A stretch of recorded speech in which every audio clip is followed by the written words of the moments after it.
दोस्तों नमस्कार, जय श्री कृष्णा, जय श्री राधे। दोस्तों आज से 2022 के चुनाव, विधानसभा चुनाव जो होने वाले हैं, इलेक्शन होने वाले हैं, उसकी विशेष भविष्यवाणियों की श्रृंखला प्रारंभ कर रहे हैं। और प्रारंभ कर रहे हैं यूपी यानी उत्तर प्रदेश से। उत्तर प्रदेश के मुख्यमंत्री योगी आदित्यनाथ से।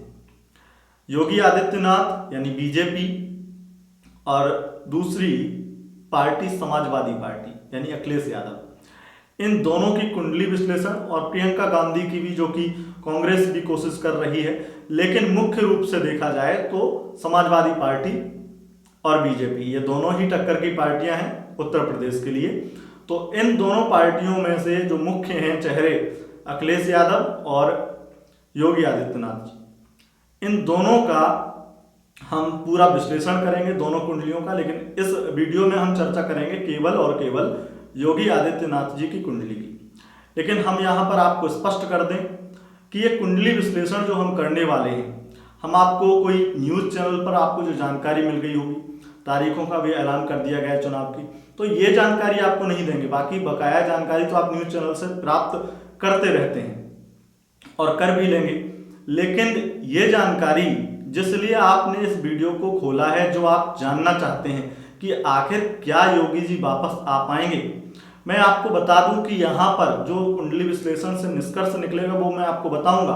और हो सकता है कि कुंडली विश्लेषण में इनके लिए भी प्रबल योग बन जाएं, जो कि बन रहे हैं। अगर मैं आपको पहले कहूं, योगी आदित्यनाथ जी के लिए प्रबल योग बन जाए, अखिलेश यादव जी के लिए भी प्रबल योग बन जाए, दोनों के लिए अगर प्रबल योग बन जाए, तब कैसे किसकी बाजी होगी और कौन बनेगा यूपी का राजा, कौन होगा अगला मुख्यमंत्री, ये हम आपको बताएंगे बाद में अलग वीडियोस में। क्योंकि मैंने यहाँ पर डिवाइड किया है, पहले जो है कुंडली विश्लेषण यानी कि योगी आदित्यनाथ जी की और अखिलेश यादव की, इन दोनों लोगों की कुंडली विश्लेषण अलग अलग कर रहे हैं। उसके बाद में अलग से निष्कर्ष निकाल कर बताएंगे कि इन दोनों में भी कौन जीत रहा है, क्योंकि बहुत सारी चीजें हैं जो मैं आपको एक्सप्लेन करूंगा आगे चल करके। और फिर आपको तीसरी जो पारी है कि किसे कितनी सीटें मिलेंगी, इसकी भी चर्चा करेंगे, किसे कितनी सीटें मिलेंगी। और वीआईपी जो सीट हैं, जो वीआईपी सीटें हैं, उन पर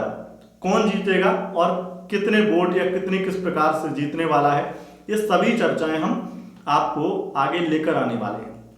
राजनीतिक भविष्यवाणियां और राजनीति में पहले मेरी बहुत रुचि थी, लेकिन अभी बीते 2 वर्षों से मैंने राजनीति के बारे में न तो शायद कोई वीडियोस बनाई, कोई या कुछ भी जानकारी दी।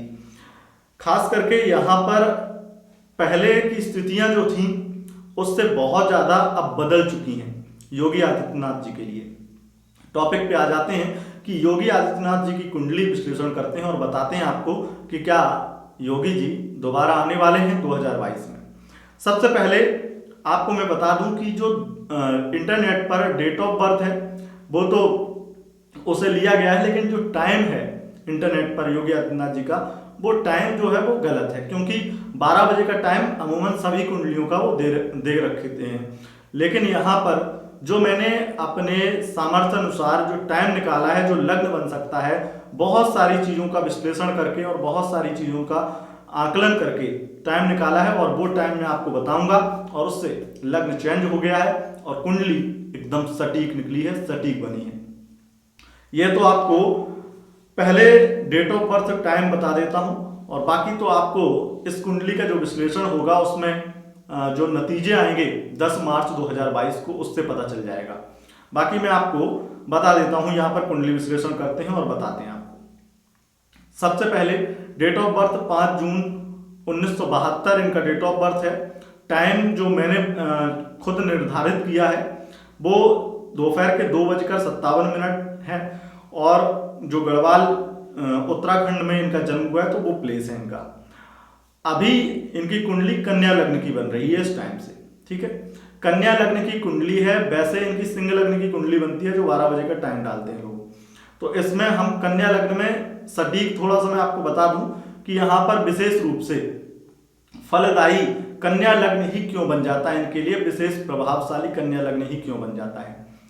बहुत सारी चीजें नोटिस करेंगे आप तो आपको पता लगेगा कि कन्या लग्न का प्रभाव योगी जी पर सबसे ज्यादा है, बुध का प्रभाव सबसे ज्यादा है। एक तो वाक शक्ति यानी कि बोलने की कला, बोलने की शब्दावली बहुत ही खास होती है। दूसरा प्रभाव इनका मंगल और शुक्र का योग जो कि दसम भाव में बना है वो भी, और मंगल की चौथी दृष्टि लग्न पर पड़ने से इनकी वाणी में काफी ऐसी स्थिति हो जाती है कि बहुत ही स्पष्टीकरण, मतलब एक कठोर वाणी हो जाती है, बिल्कुल क्लियर, कोई कंफ्यूजन नहीं, मतलब घुमा फिरा कर जवाब देना वो चीज नहीं है, बिल्कुल क्लियर कि हाँ ये बात बोल दी तो यही बात बोल दी, वो चीज है। केतु का एकादश भाव में होना ये भी दर्शाता है कि व्यक्ति धार्मिक माध्यम से, यानी कि जो भी धार्मिक संस्थाएं, जैसे कि इनका जो पूरा, क्योंकि संत हैं, संत रहे हैं, राजनीति से पहले संत ही थे, अभी भी संत हैं, तो इसलिए केतु की भूमिका बहुत ज्यादा महत्वपूर्ण है। केतु जो राजनीति से भी अचानक लाभ दिलवाता है और धर्म से भी, तो इसलिए लाभ भाव में केतु हो जाते हैं। कन्या लग्न की यहाँ पर प्रामाणिकता आपको बता रहे हैं, कन्या लग्न ही इनका प्रामाणिक लग्न होगा मेरे अनुसार। अब आ जाते हैं, बात करते हैं राजनीति की भविष्यवाणी की। तो 2022 में जब ये चुनाव हो रहे हैं तो इनके शुक्र की महादशा में शुक्र का अंतर, शुक्र का ही प्रत्यंतर और शुक्र का ही प्राणांतर होगा। बहुत बड़ी बात है, ये स्थितियां बेहद खास हो जाती हैं। और मैं आपको बता दूं कि योगी जी की कुंडली में एक जो शुक्र मंगल का योग बना है दसम भाव में, ये दसम भाव का जो शुक्र मंगल का योग है ये गोचर में भी बन रहा है, ये बड़ा संयोग है। गोचर में भी शुक्र मंगल का योग बराबर बनेगा, मतलब मैंने आपको इसके बारे में कल ही जानकारी दी थी कि 16 जनवरी से लेकर के पूरे 30 मार्च तक रहेगा। तो यानी कि चुनाव और चुनाव के परिणाम दोनों शुक्र मंगल के मध्य में ही आने वाले हैं, शुक्र मंगल के योग में ही आने वाले हैं। अब इस योग का फायदा क्या होगा?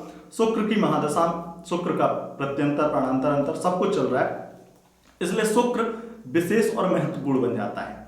मंगल राजनीति का कारक है, केतु राजनीति का कारक है। अब देखिए, आपको जैसा याद हो 2017 में योगी जी यूपी के चेहरे नहीं थे, अचानक से, मतलब आश्चर्य इन्हें भी होगा कि ये सीएम पद के सीएम इन्हें पद मिल गया, मतलब कोई चेहरा नहीं था और सीएम पद प्राप्त हो गया, इन्हें भी आश्चर्य हुआ होगा। लेकिन क्योंकि इसमें कोई आश्चर्य करने वाली बात नहीं, केतु की महादशा चल रही थी और केतु अचानक से जो लाभ होता है उसी को दर्शाता है।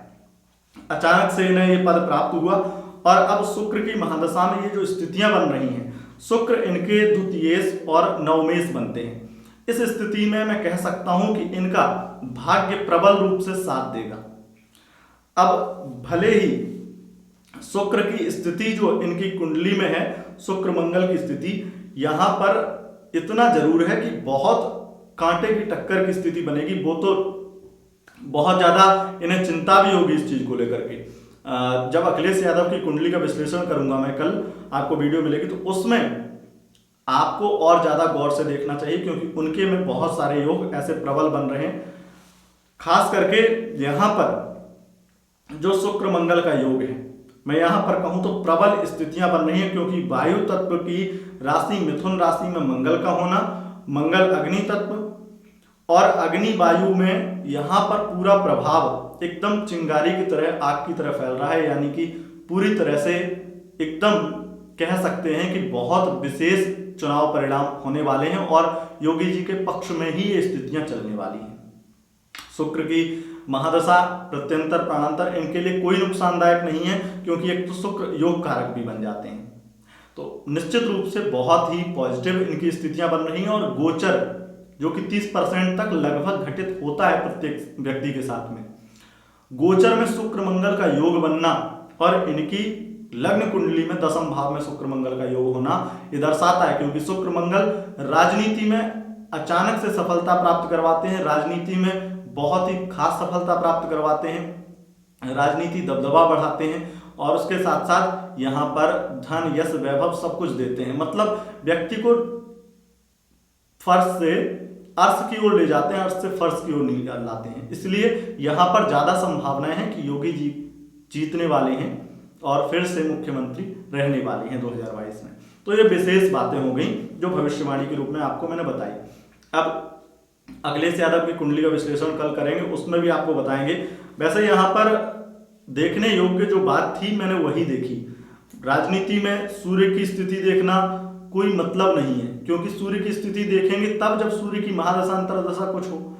सूर्य की महादशा अंतर्दशा कुछ है नहीं, तो यहाँ पर सूर्य की स्थिति देखना अभी जरूरी नहीं है। जब जिसका समय होता है तभी उसे देखा जाता है, इतना समझ लीजिए। तो यहाँ पर शुक्र की स्थितियां देखना जरूरी था। जो शुक्र की स्थिति मैंने देखी, बुध की राशि में शुक्र की स्थिति बेहद खास है, मंगल के साथ में और ज्यादा खास बन जाती है। शुक्र मंगल का योग महालक्ष्मी योग भी है, व्यभिचारी योग भी है, राजनीति में सफलता दिलाने वाला योग भी है। तो निश्चित रूप से बहुत कुछ खास यहाँ पर मिलने वाला है, बहुत पॉजिटिव स्थितियां रहने वाली हैं।